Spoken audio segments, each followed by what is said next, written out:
आपके भाई साहब का मैंने भाषण सुना है जिसमें उन्होंने कहा कि 15 मिनट पुलिस को हटा दो, हम देखते हैं देश के हिंदुओं का क्या करेंगे। क्या आप उस भाषण के साथ हैं? क्या आप उस भाषण को सपोर्ट करते हैं? अगर आप एक कदम आगे नहीं चलेंगे तो बाकी का क्या होगा? रही बात कश्मीर की 370 की, स्वामी साहब 370 का हटना इसलिए जरूरी है, और वहां का टेररिस्ट, वहां का हुर्रियत कॉन्फ्रेंस और वहां की महबूबा और वहां के अब्दुल्ला, मैं खुला बहुत बहुत स्पष्ट रूप से बोलता हूं कि वहां की महबूबा, पीडीपी और वहां की कोई भी पॉलिटिकल पार्टी ये नहीं चाहेगी कि वहां से 370 हटे, क्योंकि उनका धंधा है वो, उनका बिजनेस है वो, उनके पैसे कमाई करने का जरिया है वो। इसलिए सबसे बड़ी शर्त और सबसे बड़ा जो प्रश्न है बीजेपी के लिए वो यह है कि आप महबूबा मुफ्ती को हैंडलिंग कैसे करते हैं, क्योंकि हमने बचपन से इन पॉलिटिकल पार्टीज का कश्मीर में नंगा नाच देखा है। हमारी उम्मीद बढ़ गई है क्योंकि बीजेपी की सरकार जो एक नेशनलिस्टिक पार्टी है वो इस पर 370 पर अब इस पर जवाब हटाने का क्या तरीका? इजाजत दें तो मैं उनसे इन्हीं की बात पर एक काउंटर ले लूं। फिर आप ये सवाल बहुत लोग पूछते हैं वैसी साहब, जो जैसा इन्होंने भी कहा कि धारा 370 हटे कश्मीर से न हटे, ये एक राष्ट्रीय मुद्दा है। आपने से कानूनी पहलू गिनाए, वो बात अलग है, लेकिन वो एक लोकलाइज एक इशू है। राष्ट्रीय मुद्दे आपके लिए होगा, मेरे लिए नहीं है। अच्छा ठीक, मैं कॉन्स्टिट्यूशन में जब देखिए, जब कॉन्स्टिट्यूशन मेरी बात सुनिए, सवाल सुनेंगे तो रिस्पॉन्ड कैसे करेंगे? असेंबली के डिबेट्स में जब कॉन्स्टिट्यूशन बन रहा था, उन लोगों का दिमाग मेरे से बड़ा था, आपसे बड़ा था। बिल्कुल था। वो लोगों की नेशनलिज्म हम तमाम से बड़ा था। आप सवाल सुन लीजिए। आप उन सवाल सुन लीजिए। मेरा मान मैं कह चुका हूं ना कि हम 370 बाद में आया होगा कॉन्स्टिट्यूशन में, नेहरू के जमाने में आया था। सुनिए, नेहरू के जमाने में आया था। 370 जब तक रहेगा हम कश्मीर को जोड़ के रखेंगे। आपके पास पावर है, आप मुफ्ती से अलायंस करते 370 भूल जाते, आप मुफ्ती से अलायंस करते कश्मीरी पंडितों को भूल जाते। अब आप बताइए कि 2 साल में मेरा सवाल ये है, क्या कश्मीर का मुद्दा एक राष्ट्रीय बाउंड्री का, देश के नक्शे का मुद्दा है वो? क्या वो मुद्दा उसी तरीके से ट्रीट होना चाहिए? लोग ये पूछते हैं कि कश्मीर के मुद्दे का देश के मुसलमानों से क्या लेना देना है, ये मुसलमान का मुद्दा क्यों है? तो देश का मुद्दा है। मैं आपको दोबारा अपनी बात को वाज़ेह और साफ अल्फाज में बयान कर रहा हूं कि कश्मीर हिंदुस्तान का अटूट हिस्सा है। जहां पर हम कश्मीर को अटूट हिस्सा मानते हैं, वहां पर कश्मीरियों से भी मोहब्बत करिए। कश्मीर के पंडित मारे गए, वैसे ही कश्मीर में 5-6 लाख से ज्यादा नौजवान लापता भी हैं। और आज की हालात में एक टेररिस्ट मरता है तो 40-50 हजार लोग उसके नमाज जनाजा में जाते हैं। क्या गवर्नेंस कर रही बीजेपी वहां पर? क्या गवर्नेंस कर रही बीजेपी वहां पर? एक टेररिस्ट मारा था, 50,000 लोग जाते हैं। मुफ्ती साहब के जनाजे में कितने लोग थे और उसके बगल में एक टेररिस्ट का मारा जाना, वहां पर उससे बढ़ के लोग थे। गवर्नेंस कौन कर रहा है? हुकूमत आप कर रहे हैं, मैं नहीं कर रहा हूं। स्वामी जी, जो लोग आज सवाल कर रहे हैं पंडितों की, भाई आपने वोट दिया ना बीजेपी को, तो कैसे बीजेपी हुकूमत कर रही वहां पर? फिर बताइए, आज आप एक्सपोज हो गए वहां पर। अब 2 बातें मैं कहूंगा। पहले ये जो अभी कहा वो आखिर में बोलूंगा। पहले तो जो यूनिफॉर्म सिविल कोड के लिए इन्होंने कहा कि इस देश को एक रखना है तो उसको नहीं हटाना है, और मैं जब लॉ मिनिस्टर था तो मुझे शहाबुद्दीन ने कहा कि ये हमारी शरिया के विरुद्ध में जाएगा, इसके लिए हम लड़ेंगे। तो मैंने एक सवाल पूछा शहाबुद्दीन को कि हमारे देश में यूनिफॉर्म क्रिमिनल कोड है, उसको तो आपने मान लिया, वो उसमें भी शरिया है, अब शरिया को भूल गए वहाँ। अब इस सिविल कोड में आप क्यों शरिया को याद रखते हैं जब आपने क्रिमिनल कोड में नहीं बना? एक ही क्रिमिनल कोड है आईपीसी, वो मुसलमान पर भी लागू होती है, हिंदू पर भी लागू होती है। तो ऐसे ही एक सिविल कोड होनी चाहिए, दोनों पर लागू होनी चाहिए। तो शहाबुद्दीन ने कहा कि डोंट डाइवर्ट द सब्जेक्ट, और फिर उसने जवाब नहीं दिया। मैं समझता हूँ ये आप भी बोलिए कि यूनिफॉर्म सिविल कोड क्यों नहीं मानेंगे जब आपने यूनिफॉर्म सिविल क्रिमिनल कोड मान ली? स्वामी साहब, मैं खत्म करूंगा साहब, क्रिमिनल लॉ यूनिफॉर्म इंप्लीमेंट नहीं हो रहा। आप सिविल कोड की कहां बात कर रहे हैं? कोड तो है। आप सुन लीजिए कि मुंबई के बॉम्ब ब्लास्ट में एक खातून थी, मुस्लिम खातून, उसको सजा इसलिए हुई कि उसके मारुति वैन में हथियार मिले, उसको लाइफ मिली, सुप्रीम कोर्ट ने उसको किया। आज साध्वी प्रज्ञा ठाकुर, मोटरसाइकिल उसकी है, नहीं सुनिए, मगर कोई दोस्त इस्तेमाल कर रहा था, वहां पर वैन पे लाइफ मिल सकती है, और साध्वी प्रज्ञा ठाकुर के नाम पे मोटरसाइकिल है जिससे 10 लोग मारे गए। आज एनआईए कहता है कि उसको बेनिफिट ऑफ डाउट देंगे। यूनिफॉर्म क्रिमिनल लॉ अप्लाई नहीं हो रहा ना, कहां यूनिफॉर्म क्रिमिनल लॉ अप्लाई हो रहा? स्वामी साहब, आप मेरी बात को मानेंगे, अगर हरियाणा में जाटों ने पुलिस का हथियार लूट कर चले गए, अगर मैं जाकर किसी पुलिस वाले का हाथ पकड़ लेता तो मुझे एनकाउंटर कर दिया जाता। तो यही तो हम कह रहे हैं कि uniform application of criminal law नहीं है।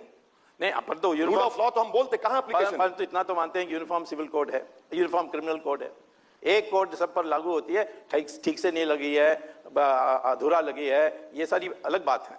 परंतु आज तो एक ही लॉ है। आप criminal law। नागालैंड मिजोरम को निकाल देंगे? नहीं, वो लॉ निकाल देंगे आप? नहीं, देखिए। आपने बताइए, क्योंकि यूनिफॉर्म सिविल कोड जब आएगा नागालैंड और मिजोरम को, सर नागाज की आबादी, मिजोरम की आबादी 1.5 करोड़ से बढ़कर नहीं है, मगर हम उनको रोक के रखे हैं, उनको कल्चरल राइट का प्रोटेक्शन दे रहे हैं। आप निकाल देंगे उसको? बताइए, ऐलान कर दीजिए। नागा पीस अकॉर्ड पब्लिक में नहीं आता तो आप उसको निकालेंगे? अच्छा, ये इस वो बात तो पर आप इट्स इरेलेवेंट, बिकॉज मैं यूनिफॉर्म क्रिमिनल कोड नागालैंड में भी लगती है।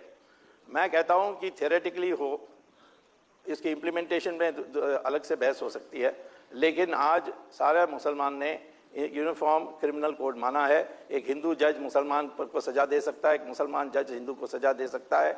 ये आज की सिस्टम है। अच्छा, तो एक है। दूसरी बात, इन्होंने यूनिफॉर्म सिविल कोड के अतिरिक्त उन्होंने 370 का कहा। 370 को हम हटा सकते हैं। उसके लिए हटाने के लिए एक ही चीज करनी है, कैबिनेट रेजोल्यूशन प्रेसिडेंट को। स्वामी साहब, टाइम लिमिट दे दीजिए गवर्नमेंट का कि आपके 2019 से पहले आप कर लेंगे। चलिए सर प्लीज, आज आप बोल दीजिए, आज आप बोल दीजिए, कल अलायंस खत्म हो जाएगा। मैं बता देता हूं, आप बोल दीजिए। मेरा कमिटमेंट है। अच्छा भाई साहब, उनको कंप्लीट वो उसी में उनका बल है, वो मुझे बोलने नहीं देते। मैं उनकी बातों पर रिस्पॉन्ड नहीं कर रहा, आप भी मत कीजिए। आप कहते हैं कि डेट का आप कह रहे हैं, इस साल के अंत तक हम राम मंदिर बना देंगे और अगले साल के अंत तक हम 370 धारा हटा देंगे। हमें 5 साल मिला है, 2 ही साल गया है। अब जैसे हनुमान को शक्ति पहचान देनी होती है, वैसे आज हमारी सरकार को भी हमने शक्ति पहचान दी है और इस बाकी 3 साल में सब चीज को आप अपने आप इस चर्चा को वहां ले आए जहां मैं लाता। मैं इसी पे आ रहा हूं। मेरी ये भी कहा है कि 31 दिसंबर 2016 को आप हम दोनों को बुला लीजिए। हाँ, और हम देख लेंगे कहां राम मंदिर। स्वामी साहब 7 महीने बाकी रह गए हैं। ये जो राम मंदिर वाली बात कही है, स्वामी साहब जानते हैं कि जो डॉक्यूमेंट्स का ट्रांसलेशन करवाना है दोनों तरफ का, उसको 6 महीने लगेंगे। राम मंदिर का दुनिया की जानकारी के लिए राम मंदिर का मामला सुप्रीम कोर्ट में चल रहा है। वो उसका फैसला कब आता है ये अभी तय नहीं है। मैं आऊंगा, आपके पास माइक आएगा तो सवाल पूछो। जी, अभी माइक आपके पास आएगा सर, तो आप जरूर पूछेगा। मेरा सवाल ये बात आप राम मंदिर पे ले आए, आपने कहा कि इस साल तक काम शुरू हो जाएगा, आपने बयान पहले दिया था। एक तो 7 महीने का वक्त बाकी रह गया। दूसरा ये कि आप कैसे जानते हैं कि सुप्रीम कोर्ट का कोई वर्डिक्ट आ जाएगा तब तक? अच्छा, मैं बता रहा हूं आपका सवाल का। पहले मैंने मेरे मित्र ओवैसी से बात की और आज मैं उसको सार्वजनिक कह रहा हूं, वो मना नहीं करेंगे कि वो फेवर में है कि सुप्रीम कोर्ट में बहस दिन प्रतिदिन होना चाहिए। और यहां तक उन्होंने टेलीविजन में आग्रह किया कि तुम इसको क्यों नहीं पहल करते हो, और मैं तुरंत गया कोर्ट में, मुझे उन्होंने इंटरवीनर बना दी। अब वो जुलाई में निश्चित तौर पर हम सबकी सहमति से, और मैंने एक फरूकी से बात की, शाहबुद्दीन से बात की, जिलानी से बात की, जो वकील हैं उनके, सब पक्ष में हैं कि जो फैसला होना है वो सुप्रीम कोर्ट करें। ये मैदान में फैसला नहीं हो सकता और सुप्रीम कोर्ट का फैसला जल्दी से जल्दी आनी चाहिए, इसके लिए भी पक्ष में है।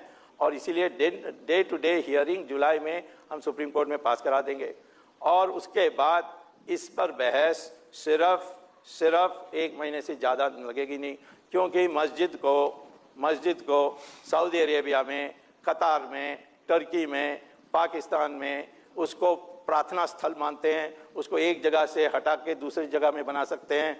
हम उनको जगह दे देंगे बाबरी मस्जिद सरयू नदी के उस पार बनाने के लिए और यहाँ राम मंदिर बनेगा।